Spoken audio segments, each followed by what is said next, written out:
All right, guys, so another drill with a NFL quarterback last name as the name of the drill or concept. You'll remember we already did a drill called Cutler. We did a drill called Breeze, which I love for deceleration. Is a great drill for quarterbacks. Now, this is called Rodgers. And what I like about Rodgers is one of the things that you'll notice about Aaron Rodgers, and more and more NFL quarterbacks are getting really good at this, and even college guys, but Rodgers really is, I think, the maestro of this, is having the ability to generate a lot of hip drive without a lot of movement afterwards or before or during the throw. So what he's able to do is he's able to get a ton of torque and a ton of power on his throws, even if maybe he doesn't have the cleanest pocket, or maybe if he doesn't have a whole lot of time to set his feet or drag that back foot or whatever it might be. He's able to rip it quickly, rip it powerfully, and still be accurate with a little to no movement necessary. So I want to kind of give you a drill to work on that, as well as introduce you to the concept of hip fire without as much movement. I'll phrase it like that. So here's the drill. I'm going to show you the drill, and I'm going to kind of walk you through the coaching points and what you want to be working on. So you're right here. Okay, I'll get here over to the side.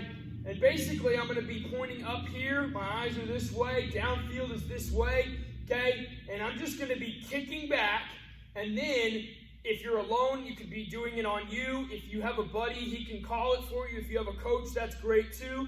But either way, what I'm going to be doing is essentially just kicking back, and then on call, I'm just going to have to throw it and not be able to do much movement in association with it. All right, so let me show you what it looks like. So I'm just right here, ball, kick and throw. What I'm trying to do during this drill, and I'll show you again. Okay, so I'm right here, I'm kicking back, I hear ball, and then I'm throwing. So I'm right here, ball. Okay, what I'm trying to do during this drill is I want to keep my feet grounded.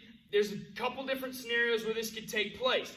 I may be drifting back in the pocket, maybe things are getting pushed up into me, it's not very comfortable, but I've still got time, but I don't necessarily want to bail, but I do need to make somewhat of an exit, okay? I'm doing this, I'm going through here, I'm buying time, I'm waiting, and then all of a sudden I see something and then pop, I'm able to throw it. Now, the reason we're going back is to practice that move, number one, but number two is to help you with another concept, which is keeping 60% of your weight on your back foot at all times. One of the things that's really important here is I don't want to be 50-50, and obviously I don't want to be leaning forward. I want 60% of my weight on my back foot, and the reason is, as I'm drifting back, if I keep that 60% of my weight on my back foot, I'm basically always ready to throw. Like, I never have to take another step. I can just basically, okay, he's open now, drive off this back foot as I just hitch back and shoot off, okay?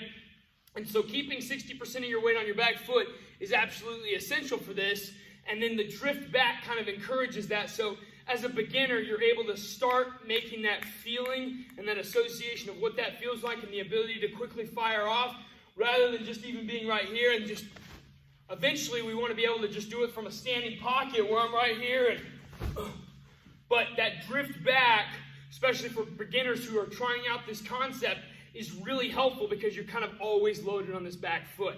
So a couple of the other key coaching points to think about. Number one, chase my hips. That's my number one goal during this exercise. As I drift back, I've got the 60% of my weight on my back foot. I hear ball, and immediately my weight, I'm going to try and shift it forward onto that front side. So that's my number one step. If I go and just try and raise up and throw, then this will be ineffective, and you won't be powerful, and it most likely won't be accurate as well.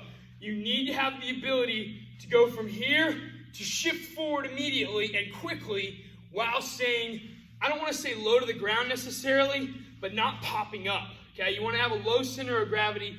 I really don't know what a better way to phrase that would be. I don't want you to be squatted down, but at the same time, I don't want you to just go like this and then pop straight up and then try and throw it because it won't work, okay? So I want to have 60% of my weight on my back foot. As I hear ball, I'm shifting my weight from my back side of my body, my 60%, onto my front side. I want to then keep my shoulder closed off to my target as long as I can.